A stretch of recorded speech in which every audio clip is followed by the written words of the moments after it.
morning, guys.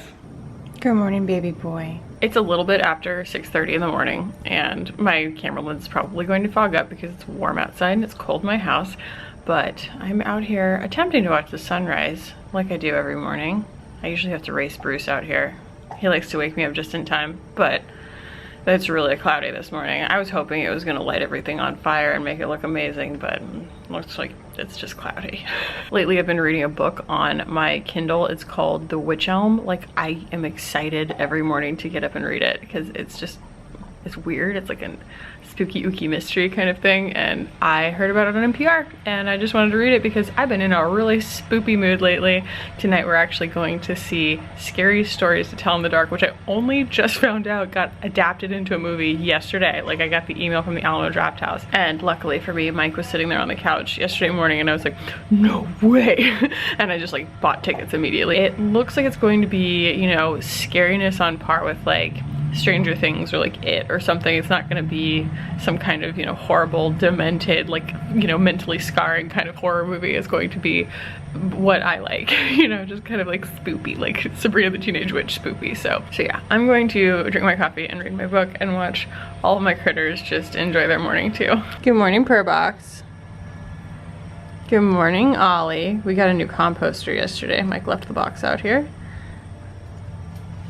Good morning, Bruce. Bruce, what are you doing? Bruce. No. You need to stop it.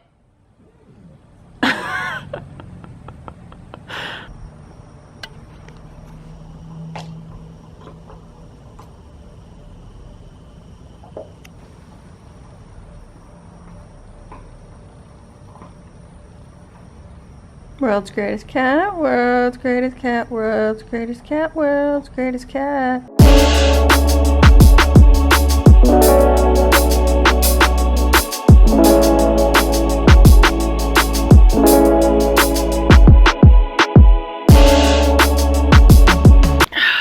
So before it gets too hot outside, I want to take Ollie for a W-A-L-K, which I can't say out loud, or he will run in here and start whining at me.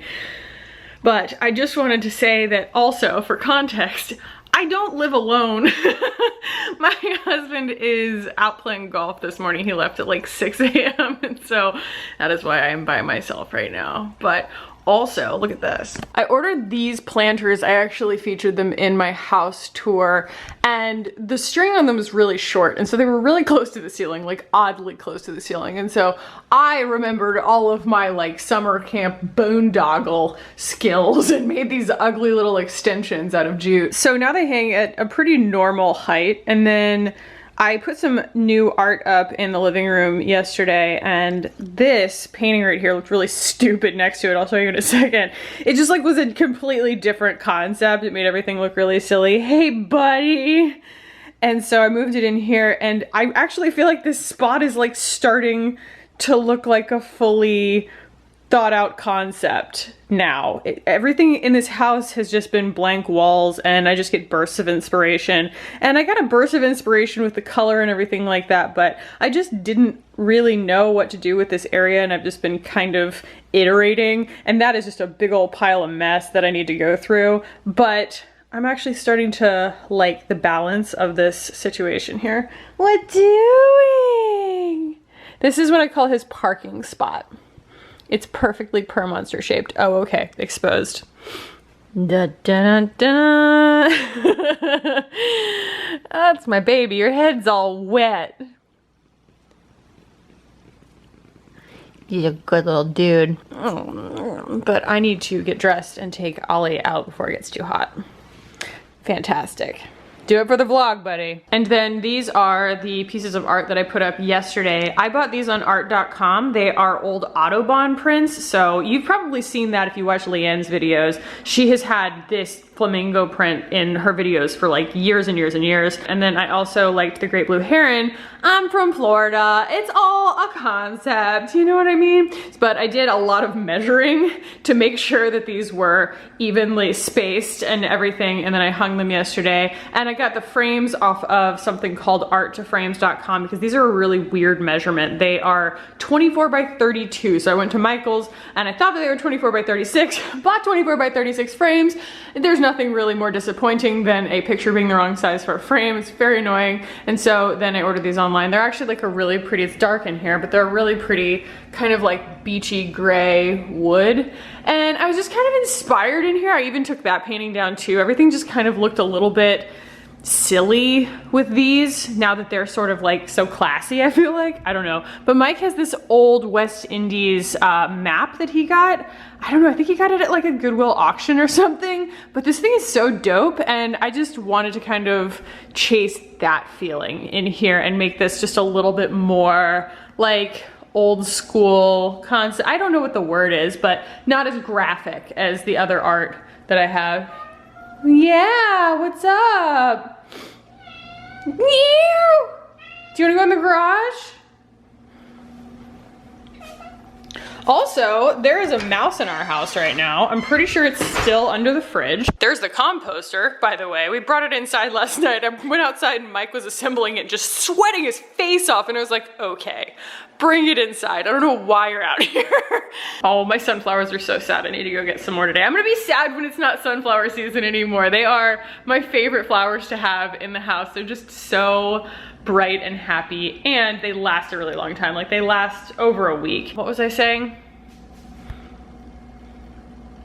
I don't remember what I was saying. If I remember later, I'll let you know. Hello!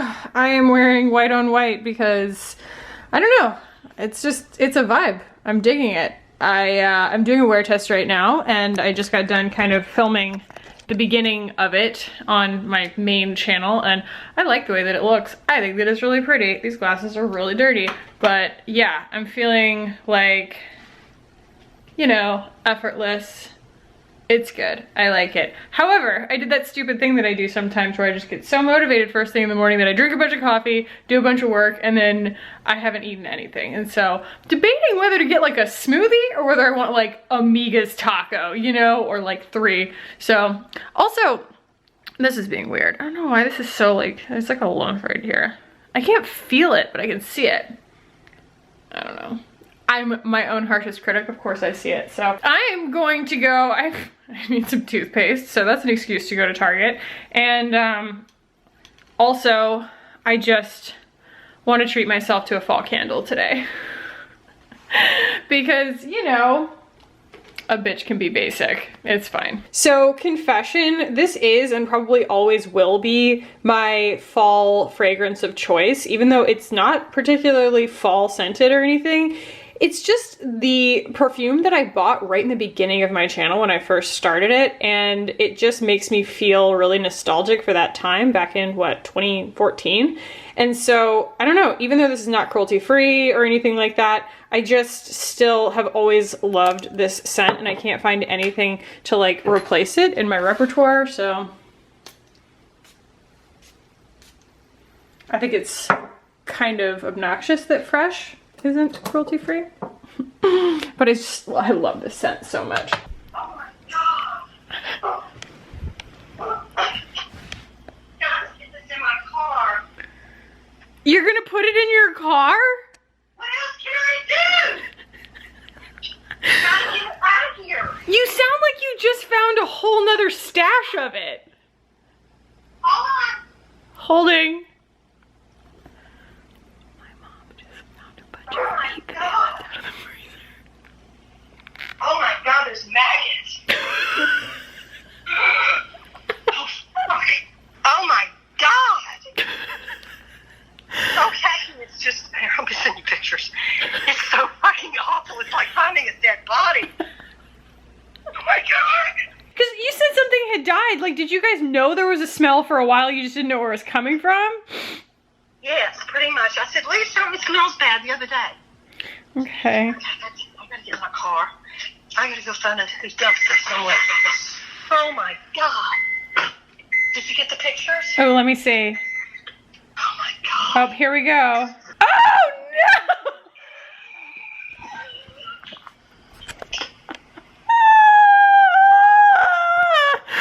It looks like a serial killer's garage.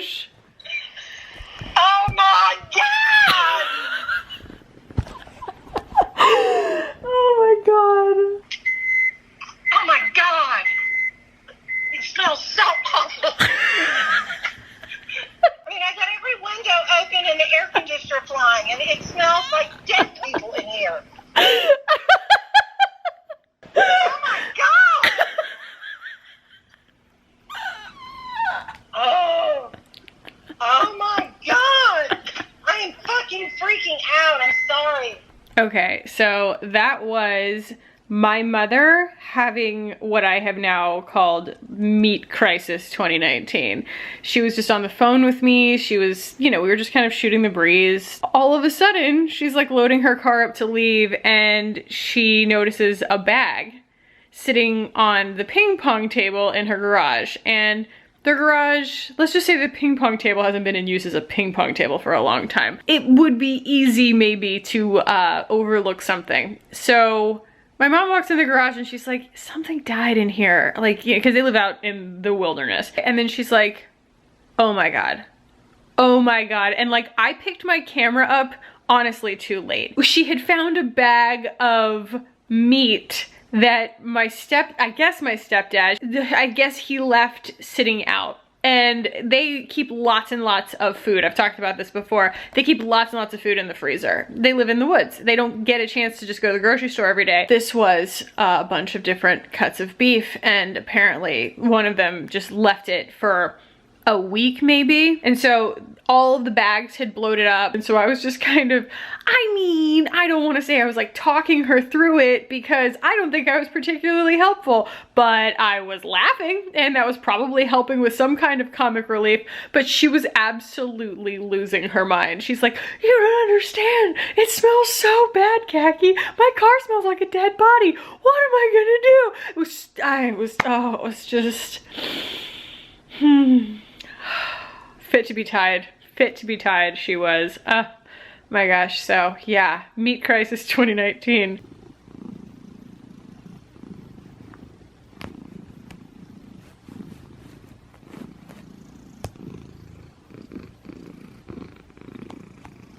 Hey guys, so we're getting ready to go see the movie and I figured I'd just do a time lapse of me doing my makeup real quick. We only have about 30 minutes until we have to leave, but I'm running the air conditioning and stuff, so it's gonna be really loud. I'm just going to put some music over this and you guys can watch a fun little time lapse.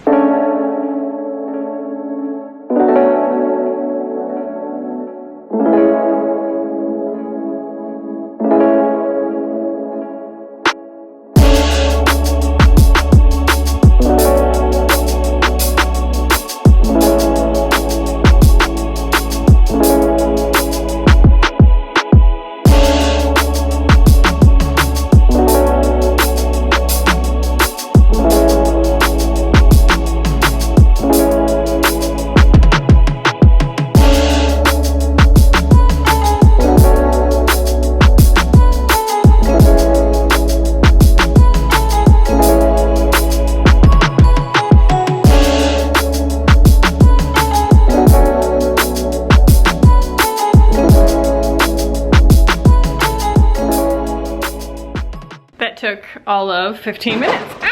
All right, just gonna get dressed. Hello, it is Sunday. I would like to state for the record that I am not wearing pants. Also let the record show that I have hit my limit on the heat. I just physically can't right now. I went to Home Depot to get a new Majesty Palm, and they were out of Majesty Palms. And I googled every other kind of indoor plant that they had there, and all of them were toxic to cats. Good thing I picked Majesty Palm the first time, because my cat killed it and we would have hated for it to have killed him back, you know?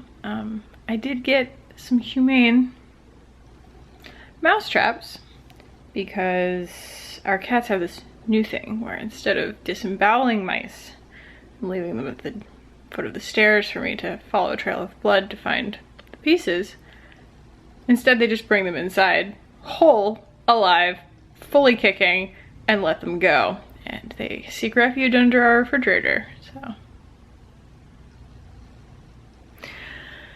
The mice are coming from being kicked up by the construction behind us, but they are finding a home in our compost. And so Mike bought a composter and we put that together, which I believe you saw earlier in the video. Also earlier in the video, I said we had a mouse in the house and then I forgot what I was talking about. This helps resolve that.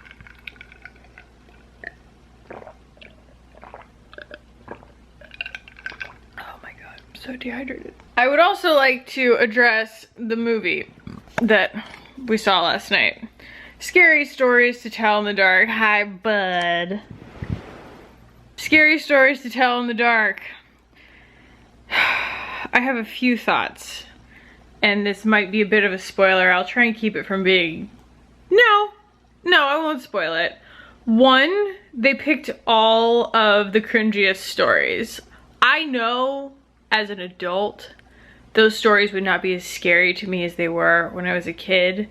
The illustrations were kind of half the spoopiness of them, but there is something to be said for doing justice to them by picking something that's a little bit more universal that everyone could appreciate. Instead, they picked all the really cheesy ones with dumb incantations and stupid names and just the kind of, I mean, even when I was a kid, those were the stories that I thought were really cringy. That's one thing. The second thing, 2 out of 3, is that I think that it would have made a better TV series.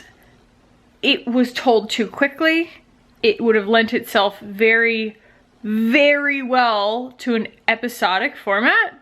Just cruising through each of the stories as its own episode, Monster of the Week kind of thing. It would have built a lot more suspense. We would have had a lot more character development. There were a lot of characters in it that I wanted to like know more about, you know? I wanted to get to know them.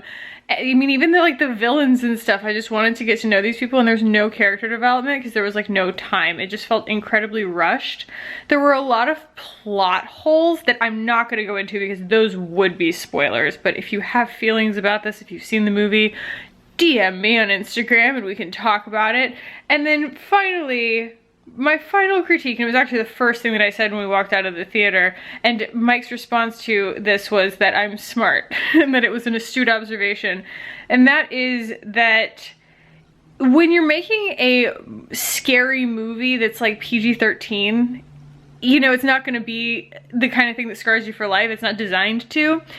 You need to pick a lane, whether you're going to make it real spoopy or whether you're gonna make it real campy. Because there's like really spoopy, you know, it's like Donnie Darko spoopy, and then there's like, you know, making something like Stranger Things campy, and it has to be one or the other, and this one couldn't pick a lane, you know? And all of the previews and everything through at the Alamo Draft House, they tend to do a lot of really relevant, you know, things before the movie and before even the trailers and stuff. They do a lot of kind of like themed little like shorts and stuff.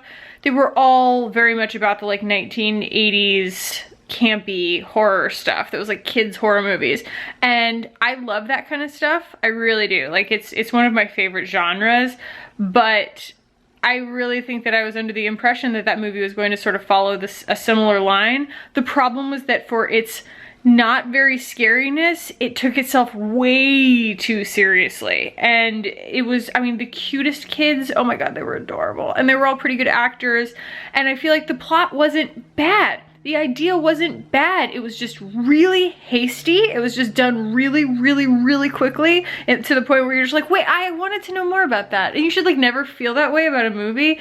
And I feel like there were a lot of like things that didn't like tie up, you know? I feel like Guillermo del Toro's talents were sort of wasted by this movie, and I am disappointed. I also am disappointed by the fact that they set it up to be more than just this movie. They set it up to have a sequel. It's probably gonna be like a trilogy or something because there are 3 Scary Stories books, so I'm just assuming. I don't like when a movie feels like the first chapter of something and not a movie in and of itself. Like you watch it and it never feels like, oh, they're gonna leave us on a cliffhanger because this is part of a series. It's gonna have a sequel. It's a movie in and of itself. Like you don't ever have to see a sequel. If they had never made another sequel, we wouldn't be left hanging. But they are making a sequel. I mean, they did, and it's coming out next month, and I'm really pumped. But this felt like it was an unfinished story because there are going to be sequels, and that's just stupid, you know? Even like the Avengers knows better than that. So that is a collection of my thoughts on Scary Stories to Tell in the Dark. I don't think that it's going to be a particularly meteoric franchise. It could have been done a lot better. I'm still holding out for the Netflix adaptation of Scooby-Doo. Where are you? Not that I've heard rumblings of it at all. It's just something that I concocted in my head, and I'm hoping I can make it real. I want a series that's as spoopy as Sabrina, like done in the style of like Riverdale and Sabrina, but I want it to be Scooby-Doo. I think it'd be fantastic. Like dead ass serious, like people actually dying and stuff, you know? Like Riverdale, it's like, oh, Archie comics, except everyone's dying and people are in gangs, you know? It's like, take it way too far. I want to see a Scooby-Doo where they just take it way too far. So I'm just gonna try and like put that out into the universe Oprah style and see if it happens. So guys, I'm like not really functional right now. Also, somehow the bruising has gotten worse again. I don't really know, like, I don't know. I'm supposed to wait 2 weeks before I like freak out about anything, but like this just looks bizarre, doesn't it? And it's really still like tender to the touch. Anyway, guys, thank you for appreciating me, warts and all. Thank you for watching. Thank you for being subscribed to this channel, even though I hardly ever upload to it. My excuse is Mercury retrograde. I didn't want to overwork myself during Mercury retrograde and just force the issue, but I felt like vlogging today, so. I mean, my point, it's not Mercury retrograde anymore, right? So we're out of it. So it's, anyway, I love you guys. Thanks for watching. I see you next time. Bye.